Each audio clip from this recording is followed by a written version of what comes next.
The night it began was quiet in a way that makes the mind louder. Rain clung to the streets of Cleveland, Ohio, turning every traffic light into a blurred promise and every shadow into a question. Caleb Morris, exhausted from weeks of overtime and a life that felt stalled, pulled his car into a gas station to escape the weather. He noticed her near the edge of the light, soaked and shivering, holding a cardboard sign that didn't beg but simply existed. The world has a way of placing moments in our path when we least expect them, and this was one of those moments that would split a life into before and after. If you believe in kindness, second chances, and the power of choosing right when it's hard, take a second right now to like, comment, share, and subscribe to the channel. Your support keeps these stories alive, and you never know who might need to hear this one tonight. Caleb told himself he was just being practical, that he could offer help without getting involved. He offered money for one night of safe shelter, a motel room nearby where she could be warm, clean, and out of the rain. He was careful, respectful, and clear. Her name, she said, was Hannah Pierce, and her eyes carried the kind of tiredness that doesn't come from a long day but from too many hard years stacked together. She accepted with a nod that felt heavier than gratitude, like permission granted by someone who had run out of alternatives. The motel was old but clean, the kind that smelled faintly of bleach and second chances. Caleb paid at the desk, left the key, and told himself he'd done enough. But as he turned to leave, he noticed something that pulled him back. A white van idling across the lot, engine running, lights off. It didn't move, it just waited. Hannah noticed it too, and her shoulders tightened in a way that told him this night wasn't simple. Fear has a posture, and she wore it. Caleb's struggle wasn't heroic. It was human.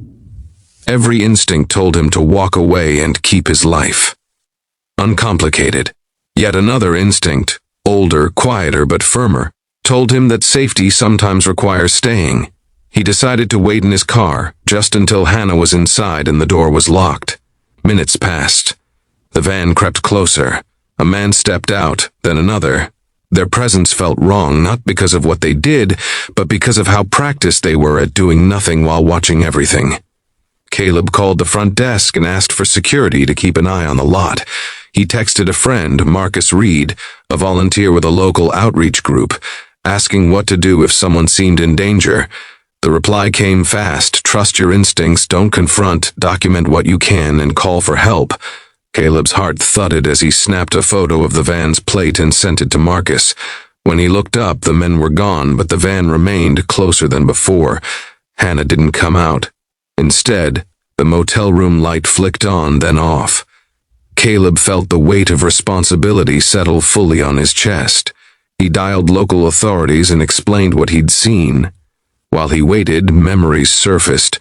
News stories about people disappearing in plain sight, warnings ignored because someone assumed it wasn't their problem. The terrifying discovery wasn't a single moment. It was the slow understanding that danger often hides behind ordinary nights and reasonable choices. Officers arrived quietly. They spoke with the desk clerk, reviewed cameras, and approached the van. The men returned, defensive and evasive, stories tangled and inconsistent. What followed was careful and procedural, not dramatic, but it mattered.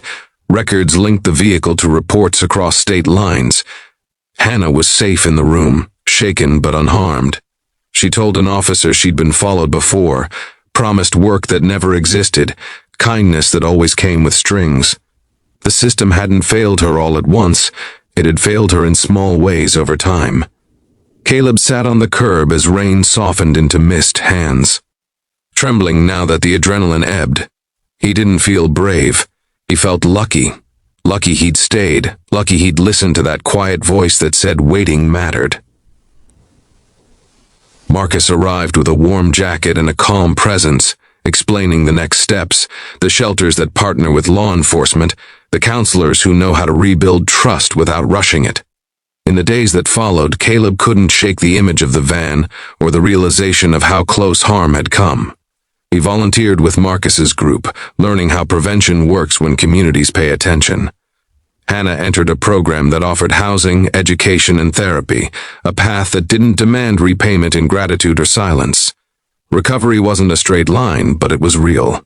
Months later, Caleb saw Hannah at a community center, stronger, studying for a certification exam, laughter returning in cautious pieces. Their lives had changed in different ways, but both were marked by the same truth. A single choice made without applause can interrupt something terrible. Kindness doesn't always look like grand gestures. Sometimes it looks like staying put, making a call, and refusing to look away.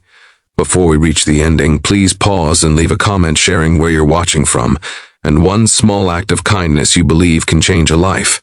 Your words matter more than you think. On a clear evening the following spring, Caleb walked past that same gas station. The lights no longer felt ominous. He knew now that fear thrives on isolation, but hope grows when ordinary people choose attention over comfort. The terrifying discovery of that night became a compass for how he lived afterward, slower to judge, quicker to act, and committed to the belief that safety is something we build together. If this story touched your heart, please like, comment, share, and subscribe.